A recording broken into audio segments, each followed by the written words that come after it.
Hello, it's week 15 of season 5 of the Andy Griffith Show. This week's episode title is Otis Sues the County. Barney, I come in the courthouse and I say good morning to Andy. But he says be quiet because Otis is getting a little extra sleep in the jail cell. And I say, well, now I believe I've heard just about everything. A prisoner in custody? What are we running here? The Nadary Notar Lodge? Why don't we just put a do not disturb sign on the cell?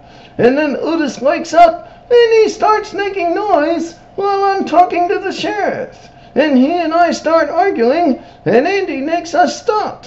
And then Andy leaves and I say, Otis, when are you gonna realize that you are nothing but a prisoner? But then I feel bad about that and I offer him a cup of coffee. And then Floyd comes in and sits down. And then Otis gets up and starts walking out of the jail cell, but he falls as he's walking out.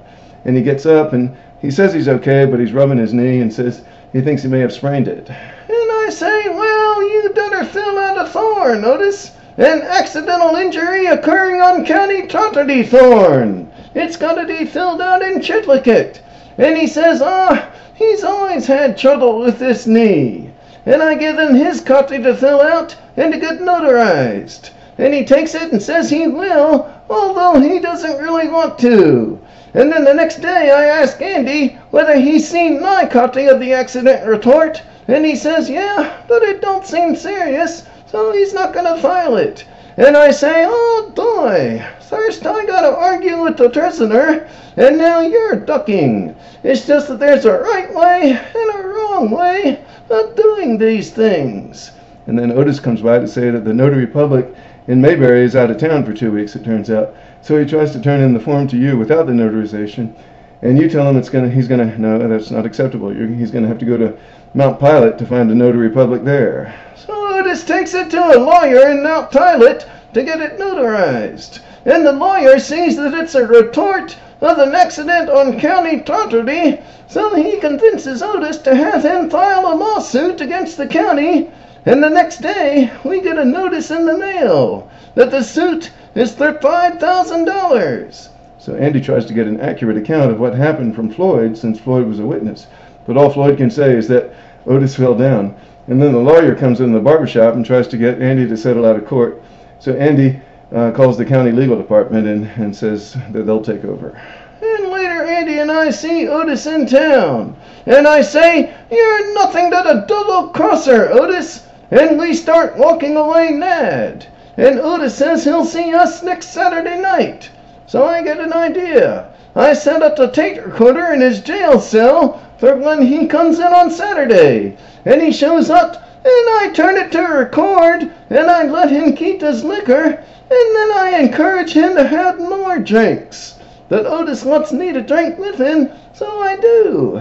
And then while the tape recorder's running, I say, Otis, let me warn you. You are headed for a lot of trouble with this lawsuit.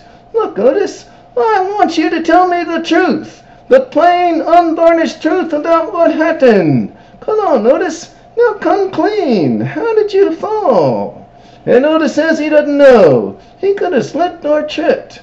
So we go on talking that I'm drinking more and more, and I'm starting to feel it. And the next day Andy finds the tape, and he starts listening to it. But there's nothing useful to us on it. Yeah, even has you saying that Otis deserves every penny of that $5,000. And then you'll start singing Sweet Adeline together. And you tell Andy that Otis made you drink with him, and you're not used to that stuff. And the next day, we had the trial when the circuit judge comes into town.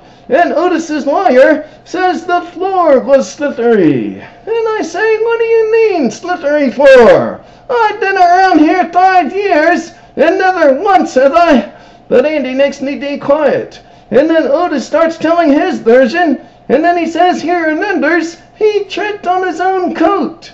So once his case gets dismissed and his attorney leaves, I say, what a dumb thing, Otis. Do you have any idea the trouble you've caused?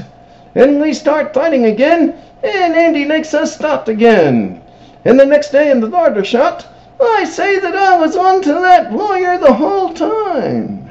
We'll see you next week for episode 16.